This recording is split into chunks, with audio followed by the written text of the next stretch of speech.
channel! So guys, ngayon is may papakita ko sa inyong product and titignan natin kung effective talaga siya after 3 days. So, let's go. Ito siya guys. Yan! So, dalawa siya guys. Kasi, na-try na to ni Mama and effective naman siya sa kapatid namin bunso. Kaya, dalawa na yung binili niya. And guys, 6 lang pala yung sachet nito sa loob. So, ito siya. So, bilangin natin. 1, 2, 3,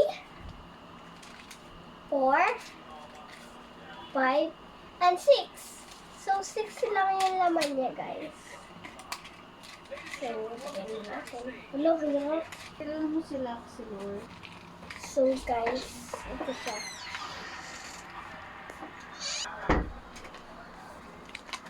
So, guys, ang pangalan nito is No Half Fillet Spatch. So, maganda siya guys sa mga may ubo kasi ilalagay niya sa dibdib o sa likod.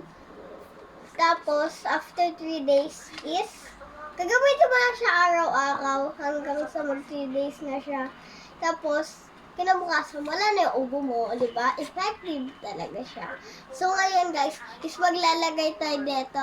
And after 3 days, titignan natin yung resulta kung talagang effective siya. So, let's go. Wala tayo guys. Ito. So, onti lang siya guys, kaya dalawa yung binili. Pero, nakakatulong din siya sa mga may ubo. Ito na siya guys. Ang cute, pwede siya sa mga senior, sa mga nanay, at saka baby. Oh. Ayan, nabuksan na. Ito siya guys, flowers. Flower siya. Papasok natin. Baka walang kalat. So, tabi muna natin ito. So, ito na guys. So, flower siya. May natin. Baho. So, okay lang yun guys. Pero, ano pa rin yan naman. Makakatulong pa rin siya. Okay na. So, pa-open natin siya guys. Kasi hindi tayo kung maka-open. Baba tayo. 1, 2. Tada! So, nandito na tayo guys sa baba. Kanina nandito tayo sa taas. So, mabuksan natin siya sa baba. Ma, buksan mo nga, ma. Ma, buksan mo, ma.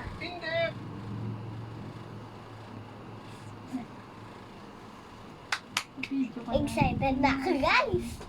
Yes. Ito rin lang. Ito siya, Tatanggalin mo guys. pa siya. Tatanggalin pa yung white. Okay, After tanggalin. matanggal yan, tatanggalin pa yung white.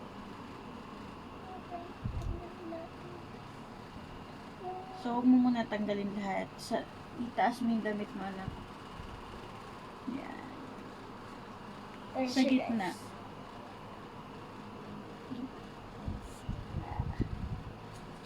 Oops. Uy. So, matagal yan ng 12 hours. Kasi guys, may ubo din ako kaya maglalagay tayo na. So, okay na guys, nakalagay na tayo sa dibdib. And abangan natin yung resulta kung gagana pa sa akin. Kasi sa baby namin kumana. So, ito siya guys, flower. Ang cute. So guys, abangan na lang natin. So, kita-kits tayo sa susunod na video. Bye-bye!